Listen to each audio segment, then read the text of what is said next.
parents knew that they were not welcome. Their child was not welcome.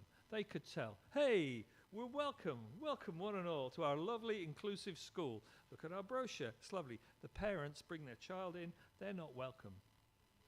It's not written down, but they can sense it. They know. So being genuinely welcome is a big issue. So when we talk to parents whose children do not go to school, it's because they don't feel their child is welcome in that school. And it's a hard issue to address. Teachers working in teams. In some countries, I can think of Ireland, a teacher's classroom is their kingdom. They are the ruler of the classroom, and no one can come in. They don't like other adults. And so it's difficult to support children if you are one teacher in a big class and you don't want to work with another teacher. Where teachers could work in teams, good teams of friends, inclusion was supported. Needs of the group. In some places we found that you have a child, they come to the school, and rather than saying, oh, child is 5 years of age, 10 years of age, they go into Mr. Smith's class, they say, oh, this child, he's a little quiet, he's a little shy, he would be best in Mrs. Jones's class with this group of he would fit in with these children. So they put the child within groups of children where they think it would work.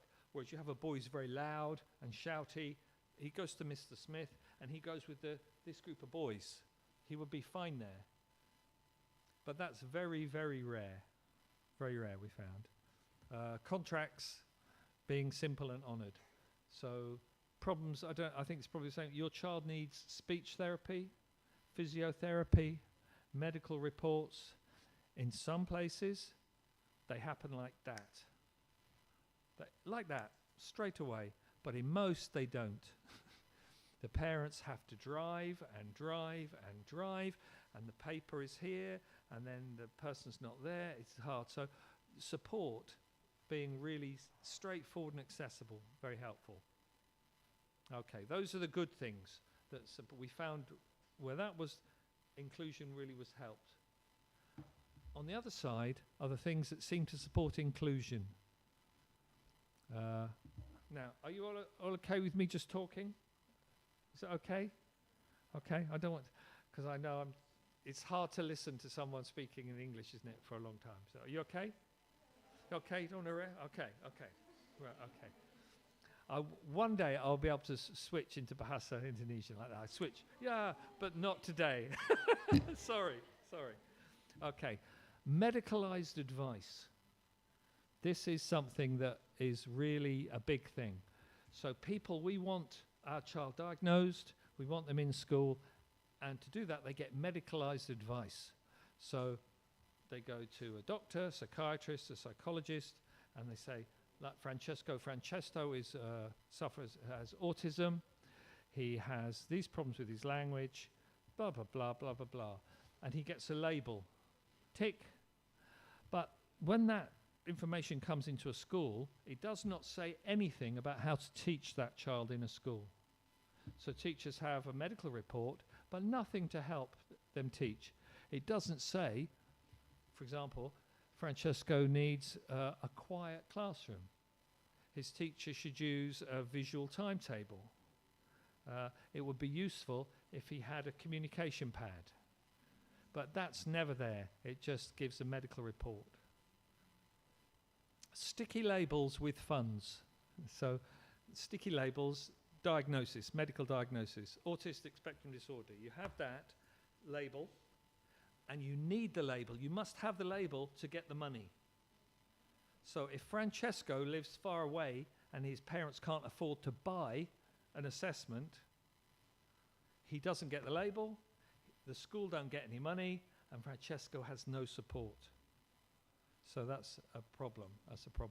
And some other things there. But those are the main ones. So I think being welcome is good. Teachers being flexible and supported is good. Simple contracts. Things that go bad is where support depends on an external assessment that parents have to buy or is difficult to assess, and without that there is no support. So the game becomes all about getting money into schools and not about supporting the children. The other bit we found from this first study was a lack of pupil voice or consultation. So these children with special educational needs, they all would have individual education plans, little programs of what they should do and how they might be supported. And one of the key parts of that, and the United Nations rights of the child, is that the child should be consulted about what they want. You know, what do you think would help you? They should be talked to. In none of the countries did we find that. It wasn't happening. None of the systems asked the children about the support they'd received. None of the systems asked the children where they wanted to be placed. And in some places, we got the sense that none of the parents were asked either. It was top down. So if education is meant to benefit children, then we should at least ask them about what is beneficial for them, just as a basic thing. And my interest is there with children with severe learning disabilities, perhaps people like Francesco. We need to give them a way to communicate. So particularly if they can't speak or they have speech delay, so that we can talk to them and ask them about their wishes. So giving them communication is really important. How are we doing so far? Okay? So that's the sort of global picture we've got there. So what works in the classroom?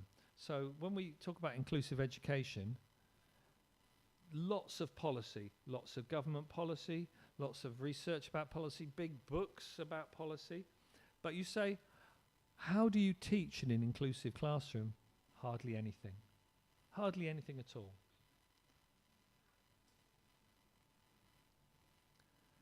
So,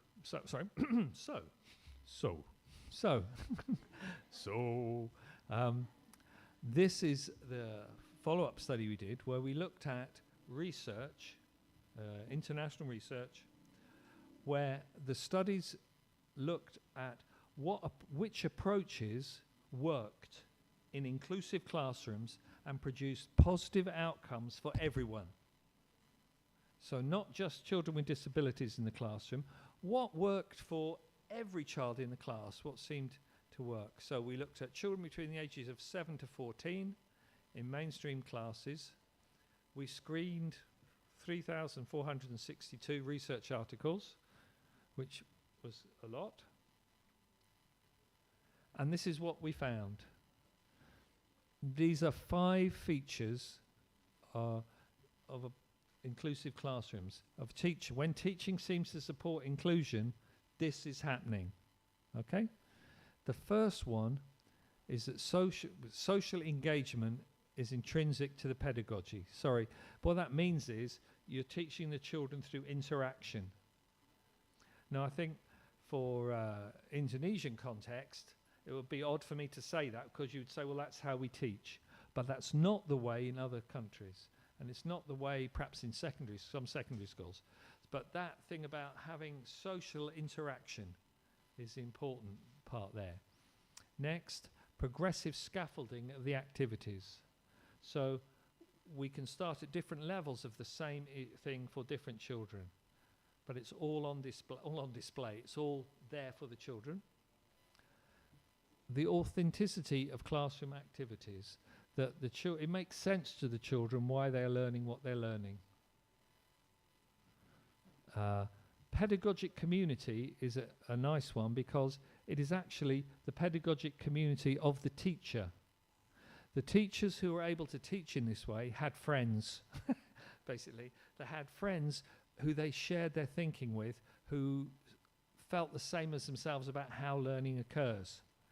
So they might have done that online, they might have it in the school, but sometimes I got the sense the teachers did not have that support in the school, it was outside of the school, online. So they had support that way.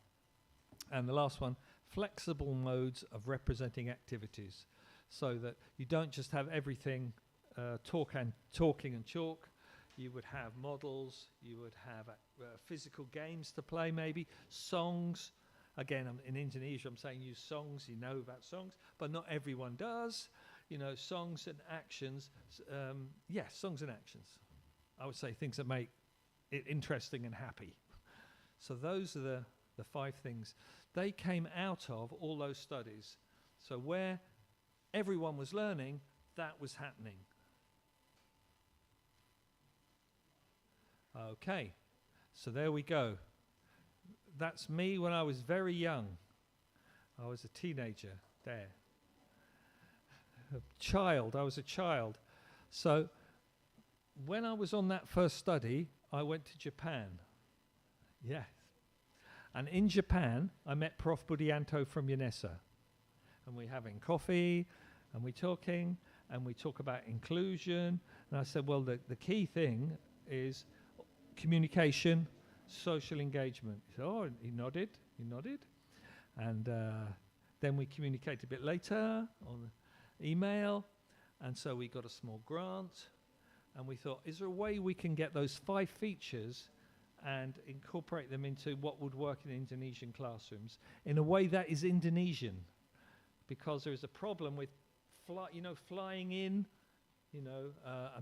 usually American, flying in American. Hey, we're going to teach this classroom in ABA. Everybody, and he comes, yeah, everyone does ABA for about half an hour. And then, yeah, he goes away and it all disappears because it doesn't fit, So it's got to come from that up. So we did a lot of work, a lot of research, and we developed this, Sign Language Indonesia. Now what it is a way of basically supporting communication in inclusive classrooms. I'll click along there, you get the idea. So it's not for deaf children, if you see what I mean. It is a way to support communication. So keyword signing, you're supporting, so signing 1 word per sentence. Does that make sense? 1 word per sentence. So let me give you an example. In a minute, I'm going to knock at the table. I didn't say, in a minute, I'm going to knock at the table. I just signed table. So just doing that, very simple. It is kind of unique because it's developed for inclusive classrooms. In other countries, you have keyword signing, but it's for special schools and special provision. And it's not as good as this, I think. So we piloted it.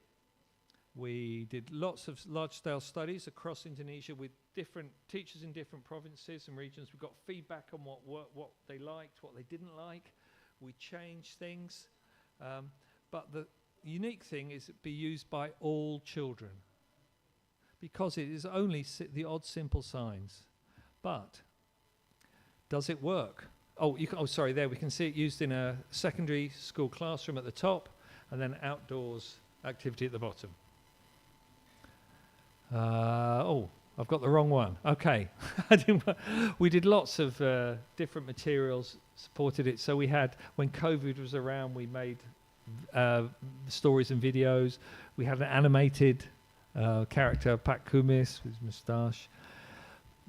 Perhaps the big bit is that research evaluation of using this along with sign-supported books in the kindergarten, which was an important one. I'll show you some in a minute, I hope. And looking at disaster risk reduction education. So educating children about tsunamis, volcanoes, landslides. So here's one. This was 104 respondents. We found that 46 used it anyway. It was being used. What we found was that once we'd introduced it, it kept being used and it spread. Other people picked up and liked using it. Teachers reported that it improved children's education. They thought it helped them teach children with special educational needs and supported their inclusion. But the bit I haven't mentioned on that is people liked doing it. They thought it was fun. And that is what we have learned. One of the big factors we've learned from Indonesia is that any approach, if it's going to work, I think, in an Indonesian, certainly primary school, teachers have to want to use it. It has to be fun. It has to be easy and fun. This is easy and fun, and it works. That's a story. Not off it goes, nice and simple. So we have a book like this. The sign is on the back of the picture, so the teacher does not need to remember lots of signs. The signs come with the book.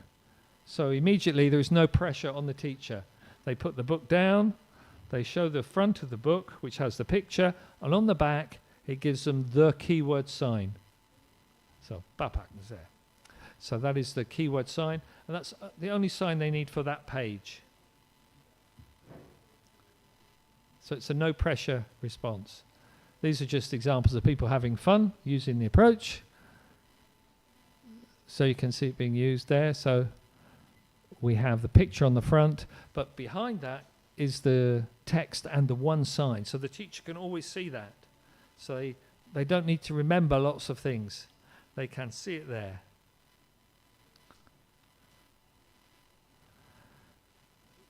This was part of the project where we look at disaster risk reduction education. For me, it never occurred to me that we needed to do disaster risk reduction education until I came to Indonesia, and I worked in Manado and up in Sulawesi, and then I got home and there was a massive tsunami and a massive landslide, and people I'd worked with were no longer there.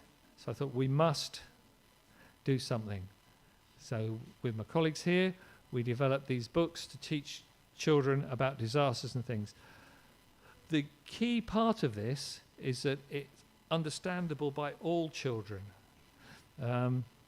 When we did research on this, we found that although policy says all schools should educate children in disasters, hardly anyone does.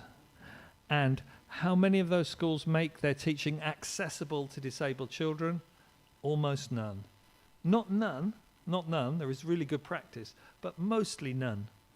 Zero. So we evaluated books related to volcano, fire and flood with 130 kindergarten teachers. We got feedback and development, and we did an experimental comparison between 12 schools. We asked the questions: is this fun, effectful and joyful? Does it work? Do people enjoy it? Do all children learn from this approach, or only some? And how could we improve it? Here are the findings. This is where we did the study, the work. Firstly, those books helped the children learn easily. It was not hard. There was no lots of repetition, you must concentrate.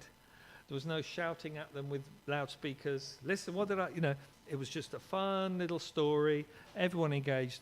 And when we did the experiments, we've done more since, everyone learned, including the disabled children.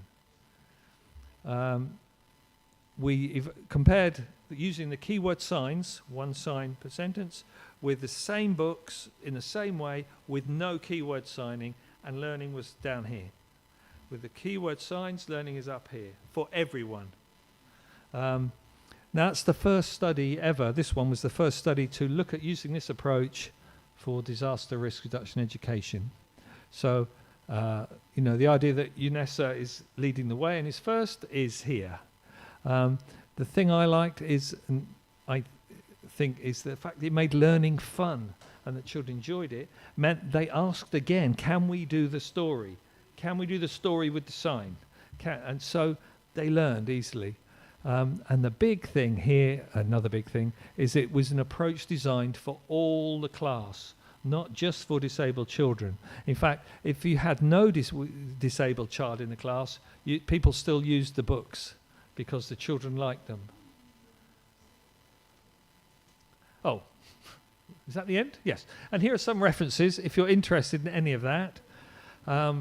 you can see the colleagues at UNESA who we've worked with.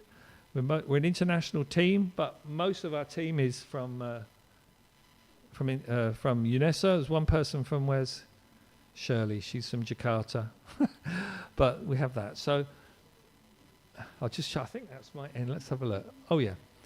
Any questions about that? It's a big issue, but I hope we've gone from what is inclusion and how's it different? What seems to be good? How do we teach in a classroom? What works? And then to show you one approach that was designed to fit those 5 key features in Indonesia that's been evaluated as working. So that's the story. Okay, thank you so much. Maybe please give a random applause to. Yeah, talking about inclusions. Thank you so much for bringing how critical it is, to define this. Maybe across the different contexts, Yes. because each country has different terminology and also definitions of this. Okay, now times for questions. Please feel free if you have any questions. I can help with the translations maybe. Saya bisa bantu untuk menerjemahkan kalau pertanyaannya dalam bahasa Indonesia. Silahkan. Please use this opportunity, asking your burning questions related to diversity, equity, and inclusion. Ada? Silahkan, jangan ragu-ragu.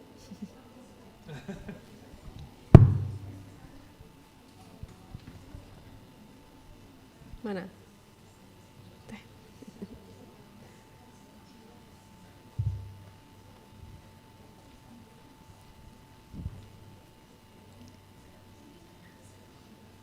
Any questions?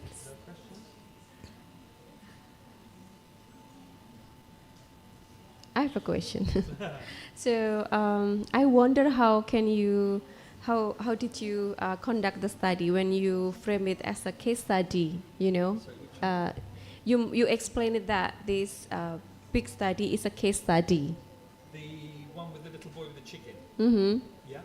Yeah, and then you collect data across the countries, Yes. Japan, Italy, and also in other countries.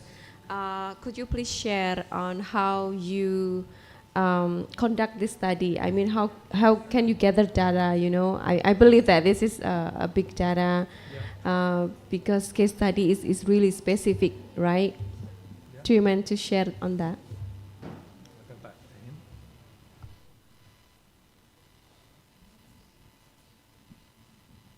There we go. So how do we do this? So this was part of the study. So we looked at policy from all those countries.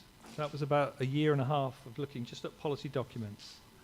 Then we visited most of the countries. We went to the countries and we interviewed teachers and we interviewed parents. And with this one, we then gave educational administrators or the people in power a vignette like that for each of those conditions. So we said, okay, here is, it obviously translated, here is this person, this boy, and we asked them to answer those questions for each. So that we got information from the people who were responsible for placing children into schools. In some countries they'd be education officers, from some they'd be educational administrators. So we asked them, where would you place this child in your country? And we did that. This is for autism, but we also did it for all these other conditions. So we could compare each of those for each of the countries. And then this one is just the overall one. It was important to visit the countries because no practice is uniform. So Italy, if we say they say we have no special schools in Italy. In that one day we went to visit an education minister who said we have no special schools in Italy, we are completely inclusive. That afternoon we went to 2 special schools in Italy just down the road. So even in a country that's very important to inform that. So that is sort of an overall trend from the vignette studies, those little case studies. But when we wrote it up, we could acknowledge the fact that no placement is actually 100%. Those categories are leaky ones. Thank you so much for your informations on how you conduct study. Ada pertanyaan? Questions? Okay, maybe Teh Delphi. So she's one of the faculty members from Teacher Education Program. Yeah.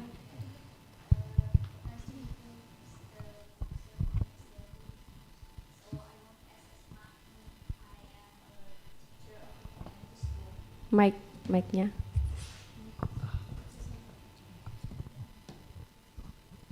Check.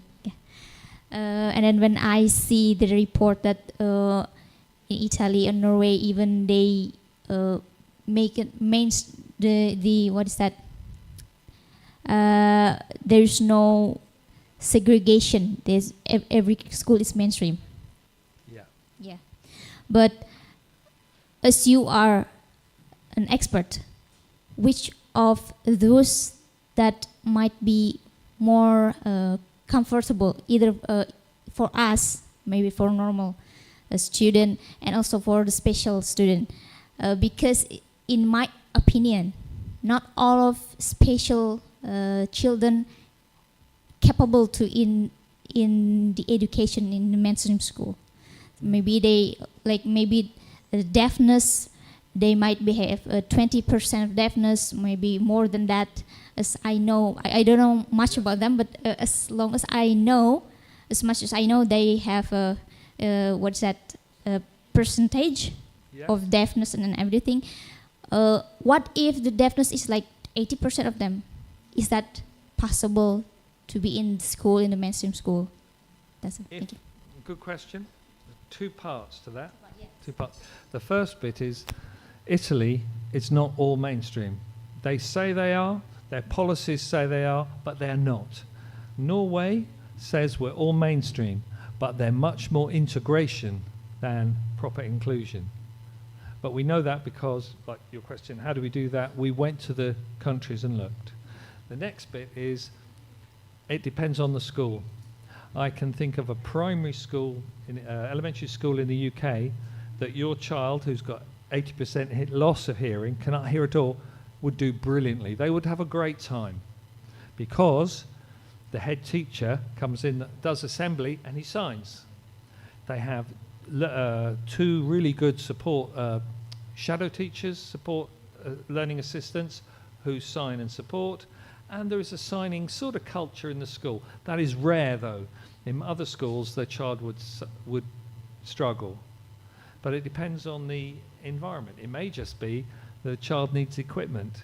It may be they wanted a hearing aid and a loop, but not all schools would have that. So it's not so much, are there some children who can't go into mainstream school? It is, are there some mainstream schools that won't change or can't accommodate?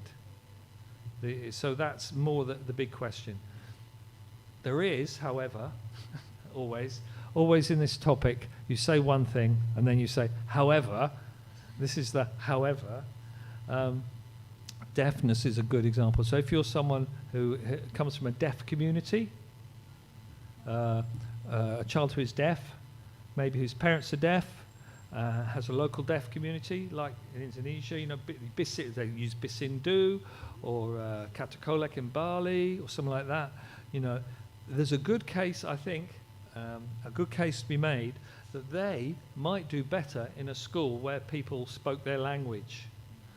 And that comes because we see Bisindu as a language of the community, not as a special thing for deaf children, but it's a language. There is a village I worked to and filmed in and talked to people, where is it? In Bali village, and a small percentage of the population are deaf, but everybody signs. Everyone signs in that village. It's just the culture. And so if that child that you mentioned lived in Bali, they would have the best school they could possibly want because everyone can speak to them. They go to the shops, they can speak. their car breaks down. They can sign to the mechanic because the mechanic can sign. Everyone can sign. And so there is an argument, I think, particularly for deaf children, that where it's a language issue, if the language has to be rich, then maybe a special school or a deaf school, language school, is best, unless it's a very good school that has good sign supported communication in there. But it's very political. I've talked to some good now I'm starting to sign, because a long time ago I used to teach signing to children, but I've forgotten it all now. Now, talk to deaf Indonesian students, and for them, Bisindu is excellent. They hate Sibi. Sibi is the government deaf language, and they don't want that, because for various reasons. So your child, I would say, would they be better going to a mainstream school with Bisindu or a state school with Sibi? A difficult choice. I don't know the answer to that one. I'd ask the parents maybe. So sorry, to summarize, where can all children go to every school? It really depends on the school, not the child. So a child who's got 80% hearing loss might be fine in this mainstream school and do terribly in this mainstream school, but also special schools. Some special schools are awful. The child wouldn't learn a thing there. There's a lot of, for your child with delayed language. If a child has some interesting stuff looking at children with language issues in mainstream school and special, they do as well in mainstream as special. There's no evidence to support the special school there. So special isn't necessarily special.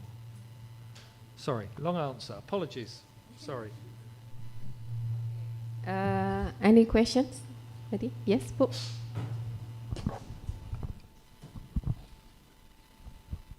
Thank you very much. I'm Cucu from Early Childhood Education. Okay. Yeah, yesterday I was with you, Prof. Kieron, and I have one question for you as an expert in inclusive education. What are the most effective evidence based on your experience, based on your research about the best strategies for adapting the general curriculum to meet the diverse various children in around the world, especially diverse sensory and cognitive, various cognitive and sensory, and then to cognitive needs for preschool in inclusive classroom. Okay, thank you. Yeah. Sensory and cognitive issues. Most of best evidence your research. A big thing is for sensory issues is the design of the school and how the children are taught. So, sorry, I'll just come and show you the floor here.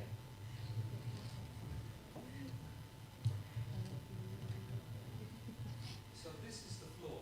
Now, if you have a sensory issue, or you've got autism and sensory sensitivity, this floor is very loud. Very loud. And I noticed that because in England we don't have these floors. Because it's freezing cold.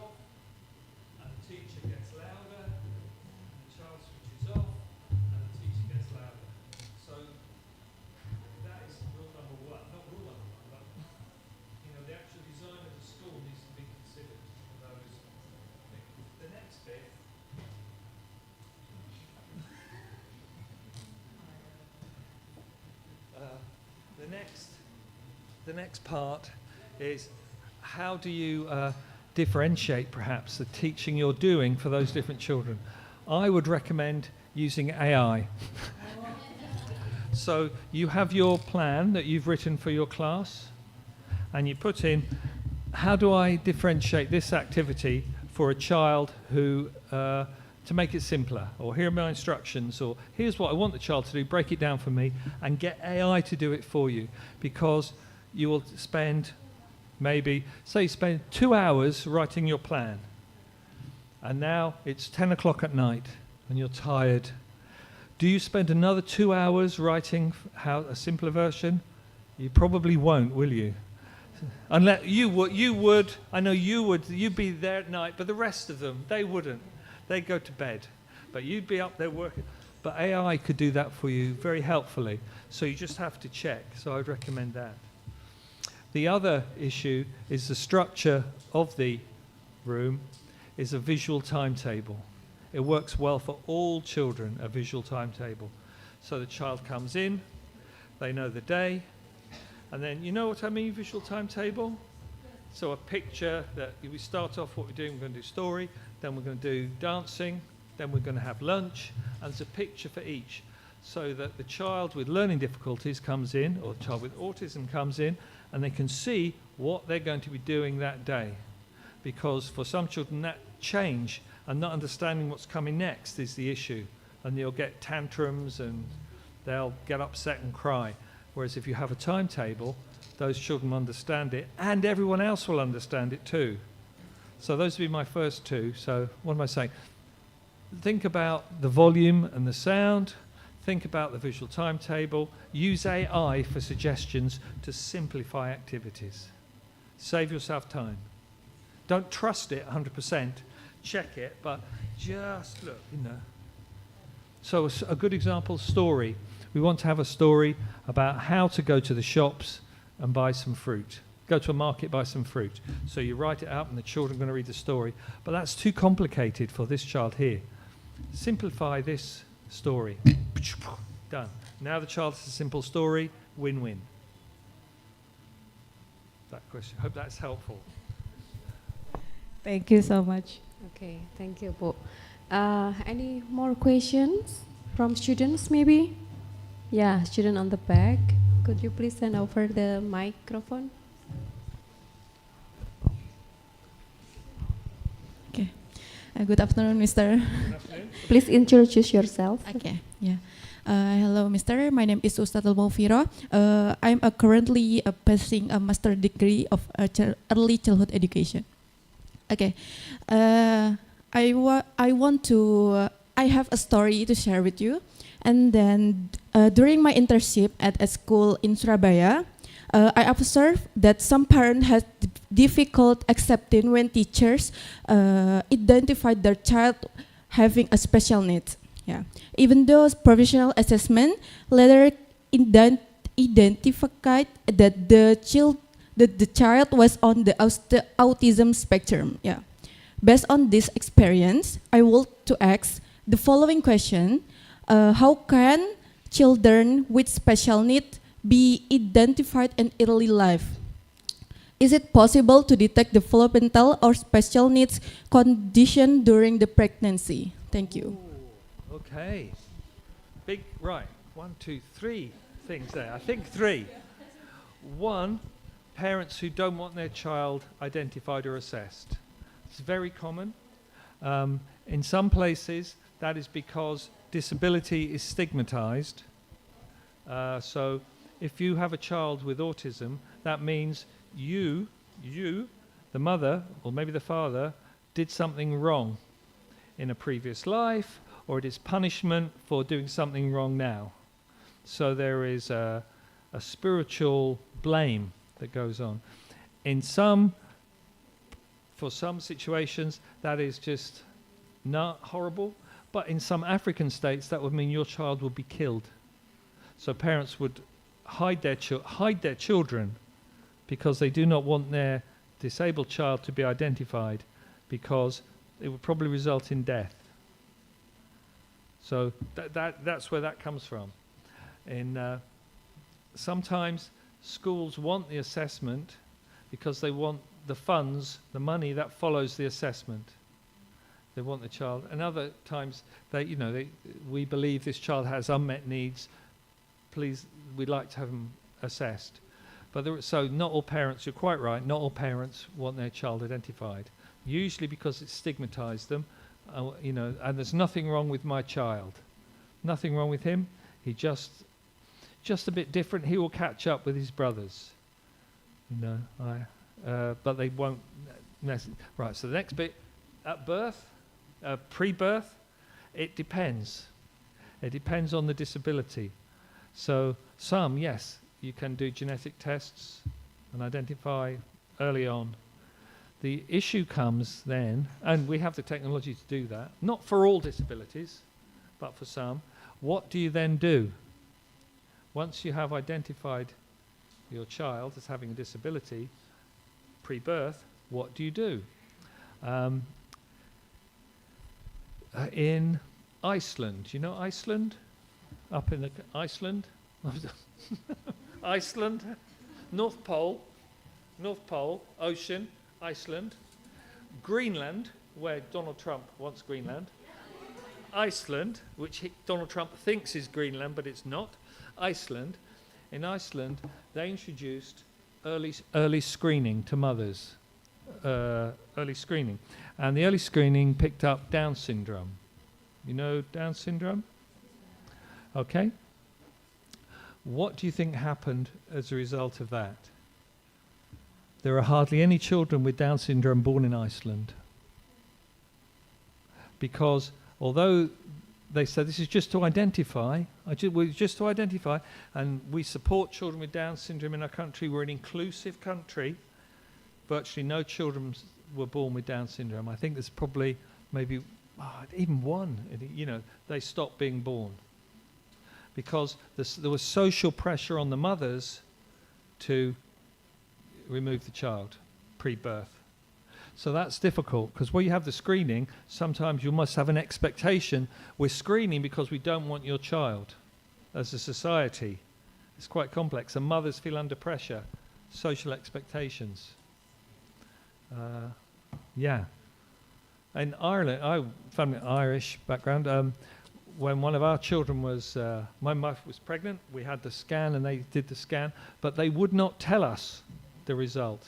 They wouldn't tell us because they're a Catholic country, and they thought if they told us, we might have an abortion, which is against God's will, so they wouldn't tell us we're a Catholic country. It's probably changed now. I'm very old. That's a long time ago, but there's those issues. So can we identify? Yes. But what are the consequences? Is it that we make society better to support children with disabilities, or is it that we just get rid of children with disabilities? And is that a good thing?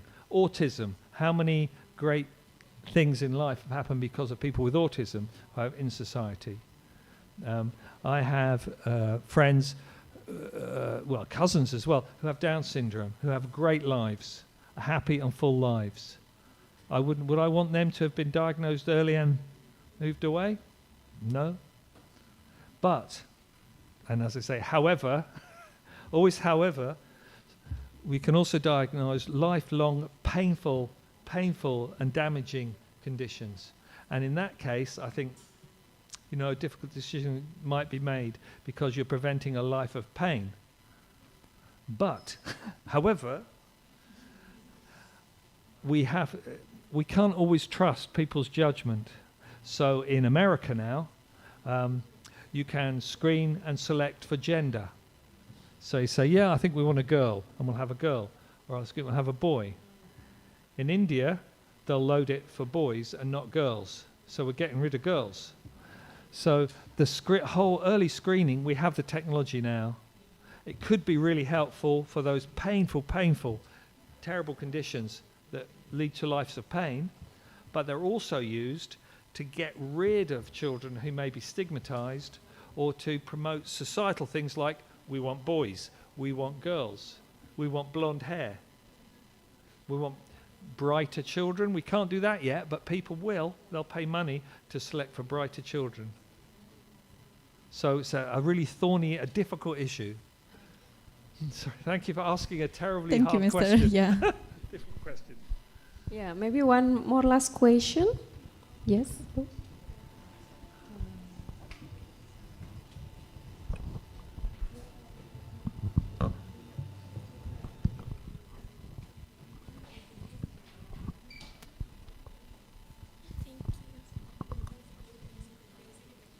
Okay, thank you for the change that I have. My name is Lailia Nur Farida. I'm from Guidance and Counseling. My question is, what are the assessment standards for children who have a disability who are in a general classes? Because of the potential of each child, especially disability, are different with a normal child. So maybe in a many school in here, there is a assessment standard that cannot be changed. Jadi seperti apa penilaian untuk anak-anak dengan disabilitas dalam sekolah formal yang termasuk dalam kelas normal? Karena kan di beberapa sekolah di sini itu ada penilaian tidak bisa diganggu-gugat gitu. Padahal kan potensi setiap anak berbeda. Seperti itu. Thank you. I think I got it. So she asked about the assessments. That Yeah. is, there is a fixed assessment. So how can we negotiate the assessment, Yeah. especially for children with special needs? Well, there is.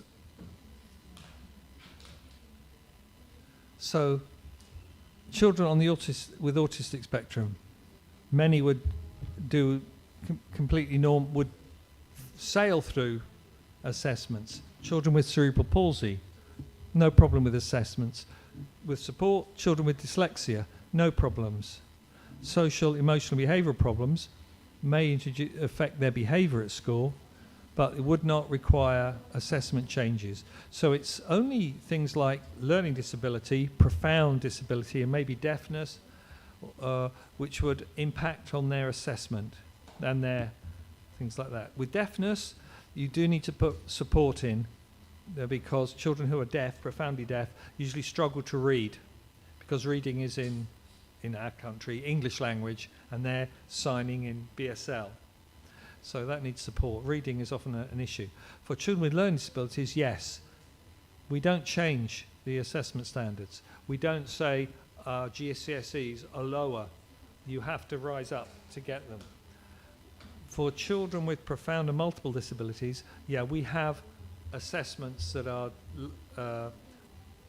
scaled down, if you like, because many of these children would not be able to speak or communicate very well. So they are working at a much, I say, lower level, different levels, so they wouldn't engage with public examinations. We have things called P levels for them, P levels, and they would do that in school. So they're still working towards standards, but not those high standards. So we would tailor those down. But for most children, we would look to get them through the national qualifications with extra support. Sometimes we allow students to have extra time in examinations. So if you have dyslexia or maybe even ADHD, something like that, you would have your standard national exam, but you'd have an extra half an hour or an extra hour. So a little bit longer time, the same test but longer time. So it varies with those ones. Thank you, sir. Okay, you got it. Okay. Is that all questions that we can wrap up? Okay. Yeah. Thank you so much, Prof. Kieron, for your time and energy, to share your expertise with us.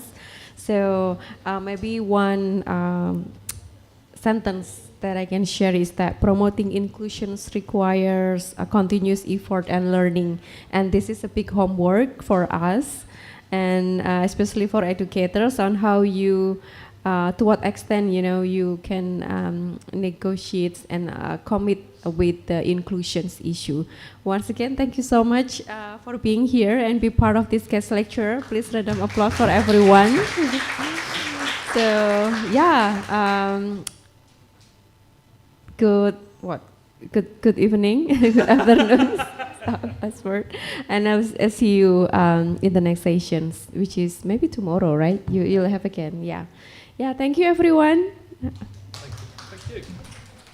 Thank you.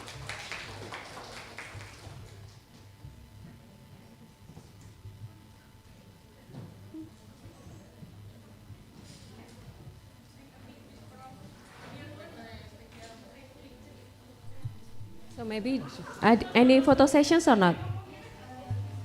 Yeah. Oh, do you mind if there's a photo sessions? Okay. Yes. I So how preview. can we stand?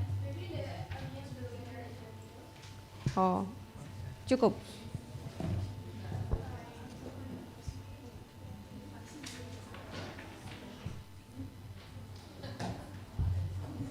Thank you. I nearly took this machine. I thought, because I closed it, I was going to take it. No, it's yours. It's yours. Thank you very much.